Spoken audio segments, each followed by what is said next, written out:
আল্লাহ তাআলা কি ৬ দিনে এই দুনিয়া সৃষ্টি করেছেন এবং সপ্তম দিনে তিনি বিশ্রাম নিয়েছিলেন? এটা কতটুকু যুক্তিসম্মত? أعوذ بالله من الشيطان الرجيم بسم الله الرحمن الرحيم رب اشرح لي صدري ويسر لي أمري واحلل عقدة من لساني يفقهوا قولي بسم الله الرحمن الرحيم। এটা একটা সুন্দর প্রশ্ন যে আল্লাহ তাআলা কি এই দুনিয়াকে ৬ দিনে সৃষ্টি করেছেন এবং সপ্তম দিনে তিনি বিশ্রাম নিয়েছেন? আলহামদুলিল্লাহ। আল্লাহ তাআলা সূরা আরাফের ৫৪ নম্বর আয়াতে বলেছেন যে ইন্না রাব্বাকুমুল্লাহুল্লাযী খালাকাস সামাওয়াতি ওয়াল আরদা ফি সিত্তাতি আইয়ামিন সুম্মা ইসতাওয়া আলাল আরশ। তো আল্লাহ বলছেন যে নিশ্চয়ই তোমাদের রব তিনি যিনি সৃষ্টি করেছেন আসমান জমিনের সবকিছুকে ৬টা ইয়ামে। আলহামদুলিল্লাহ।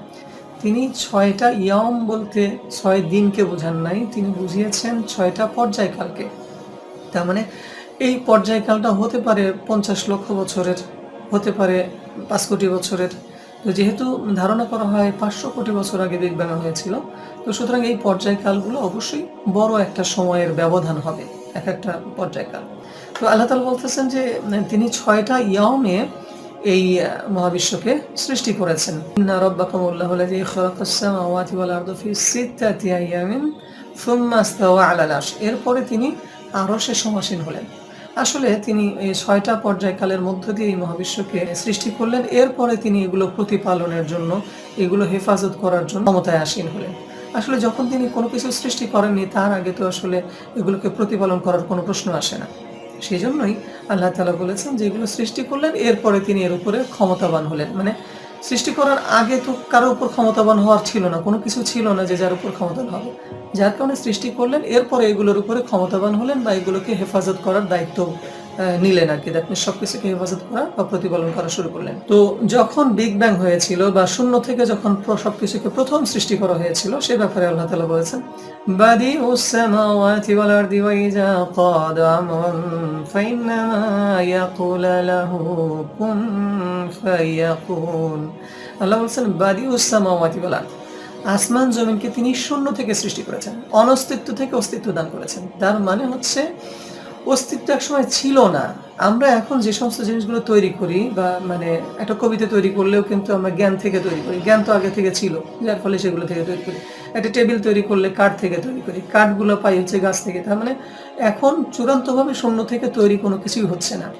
আল্লাহ তাআলা সেই বিগ ব্যাংয়ের মাধ্যমেই প্রথমে শূন্য থেকে সবকিছুকে সৃষ্টি করেছেন। এরপরে সবকিছুকে তিনি প্রতিপালনের মধ্য দিয়ে এক অবস্থা থেকে অন্য অবস্থায় রূপান্তর ঘটাচ্ছেন। আলহামদুলিল্লাহ। এটাকে বলা হয় প্রতিপালন। এটাকে বলা হয় যে কোনো একটা সৃষ্টিকে একটা মেয়াদ দেওয়া। যেমন আল্লাহ তাআলা এই মহাবিশ্বকে একটা মেয়াদ দান করেছেন, একটা সময় শুরু করিয়েছেন। এরপরে যখন কিয়ামত সংঘটিত হবে সবকিছুই ধ্বংস হয়ে যাবে। এমনকি আজরাইল আলাইহিস সালামকে যখন বলা হবে যে তুমি নিজের জান নিজে কবজ করো, তাহলে সেও এক সময় বিলীন হয়ে যাবে। একমাত্র আল্লাহই এই মহাকাল মহাশূন্যতার মধ্যে অবশিষ্ট থাকবেন, তিনি একাই থাকবেন। আল্লাহু আকবার। এরপরে তিনি আবার পুনরুত্থিত করবেন সকল অস্তিত্বকে। তো এভাবেই আল্লাহ তাআলা মানে বাদিউ করার ক্ষমতা রাখেন, অনস্তিত্ব থেকে অস্তিত্ব তৈরি করার ক্ষমতা রাখেন। এজন্যই তিনি বলেছেন তিনি যখন কোনো কিছু বলেন কুন, অমনি তা হয়ে যায়। তো এই কুন বলার মধ্য দিয়ে তিনি কি আসলে মানে বর্তমান পৃথিবীটাকে মুহূর্তের মধ্যে সৃষ্টি করেছেন? না, তা করেননি। কুন বলার মধ্য দিয়ে মুহূর্তের বর্তমান বাস্তবতা তৈরি করার ক্ষমতা তার আছে, কিন্তু তিনি কেন এটা করেন না? কারণ যে কোনো সৃষ্টিকে যখন তিনি সৃষ্টি করেন তখন থেকে একটা নির্দিষ্ট মেয়াদ দেন। তাই মেয়াদের শুরুর দিকে তার একরকম অবস্থা থাকে, শেষের দিকে ভিন্ন রকম অবস্থা থাকে। ঠিক তেমনি যেমন একজন মানুষকে আল্লাহ তাআলা পৃথিবীতে যখন পাঠান তখন তার শৈশব অবস্থা থাকে, তারপরে কৈশোর, তারপরে যুবা অবস্থা, তারপরে বৃদ্ধ অবস্থা এবং শেষে তাকে আবার তার কাছে ফিরিয়ে নেন। তার মানে তাকে কিন্তু একটা মেয়াদ দান করতেছেন বা একটা নির্দিষ্ট সময়কাল দান করতেছেন। ঠিক তেমনি আল্লাহ তাআলা এই মহাবিশ্বকে সৃষ্টি করেছেন বর্তমানের যে বসবাস উপযোগী পরিবেশ, এই যে অক্সিজেন, এই যে নদী নালা খাল বিল, এই যে পৃথিবীতে বসবাস উপযোগী পরিবেশ, এরকম পরিবেশটা আল্লাহ তাআলা সৃষ্টি করেছেন ৬টা ইয়ামের মাধ্যমে, ৬টা পর্যায়কালের মাধ্যমে। তার মানে বিগ ব্যাং থেকে শুরু করে আজ থেকে যদি ১৪০০ কোটি বছর সময় হয়ে থাকে, এই ১৪০০ কোটি বছরকে তিনি মানে ৬টা ইয়ামে ভাগ করে মানুষকে বলতেছেন আমি কিন্তু সবকিছুকে ধাপে ধাপে সৃষ্টি করেছি, মানে বর্তমান অবস্থা দান করেছি। এরপর যখন পৃথিবীতে একটা বসবাস উপযোগী পরিবেশ তৈরি হয়েছে বা গাছপালা, নদী নালা, মানে পশু পাখি এগুলো যখন তৈরি হয়েছে, একটা বাগান যখন তৈরি হয়েছে, তখন আল্লাহ তাআলা সিদ্ধান্ত নিয়েছেন এই পৃথিবীর বুকে তিনি খলিফা সৃষ্টি করবেন।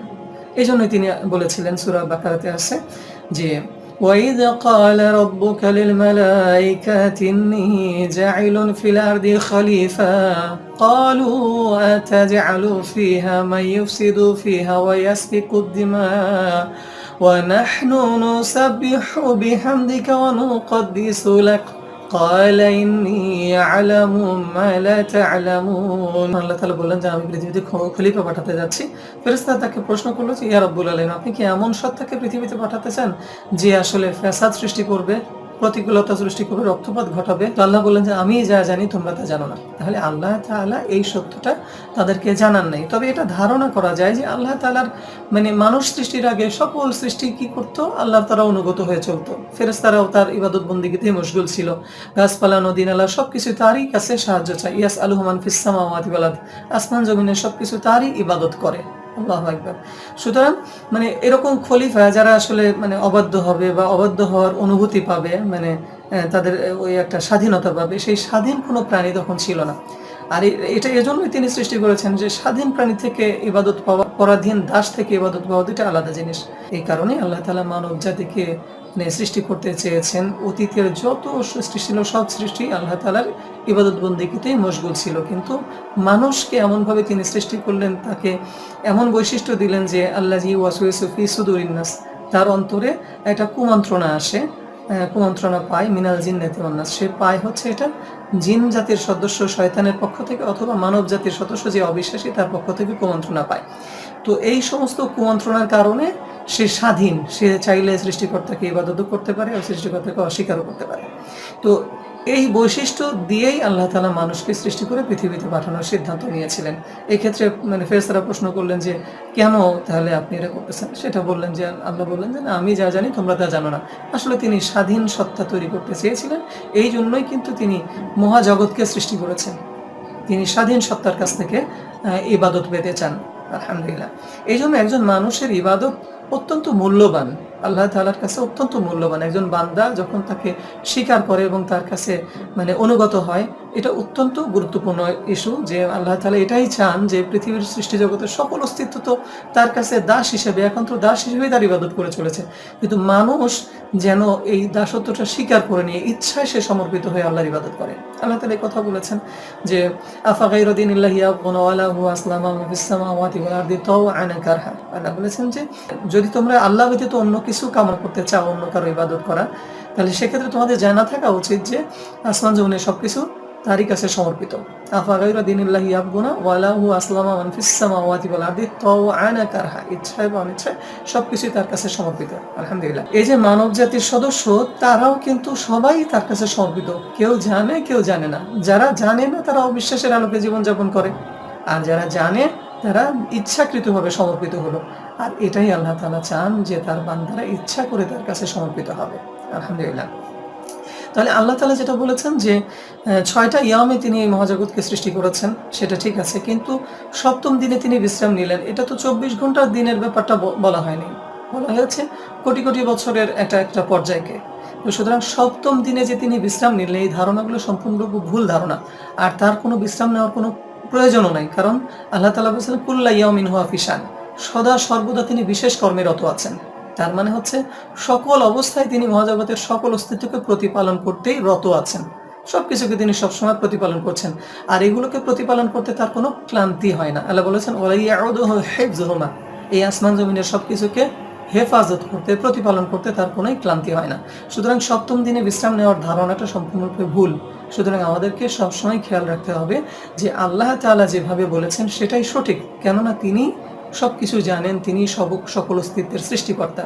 তাই তিনি আমাদের বিশ্বাস রাখতে হবে যে তিনি 6টা দিনে সৃষ্টি করেছেন, সপ্তম দিনে তার কোনো বিশ্রাম নেওয়ার প্রয়োজন হয় নাই, বরং তিনি 6টা দিনের বা 6টা ইয়ামের কথা বলেছেন এজন্য যে যেহেতু পরিবর্তনগুলোকে তিনি ধাপে ধাপে করেন, একজন মানুষের জীবনের পরিবর্তনে যিনি ধাপে ধাপে করে একটা নির্দিষ্ট মেয়াদ দেন মানব জীবনকে, ঠিক তেমনি এই বিশ্ব জগৎকেও একটা মানে পর্যায়কাল দিয়েছেন, এবং এর মধ্যে 6টা পর্যায়কাল শেষ হয়ে গেছে। এখন আখিরাতের সময়টা খুব সন্নিকটে, কিয়ামত খুব সন্নিকটেই আসলে। আল্লাহ তাআলা যেন আমাদের সমস্ত মানে কথা বোঝার তৌফিক দান করে এবং সেই আলোকে তার কাছে সমর্পিত হয়ে যেন ইবাদত বন্দি করার তৌফিক দান করেন। আমিন। আলহামদুলিল্লাহি রাব্বিল আলামিন।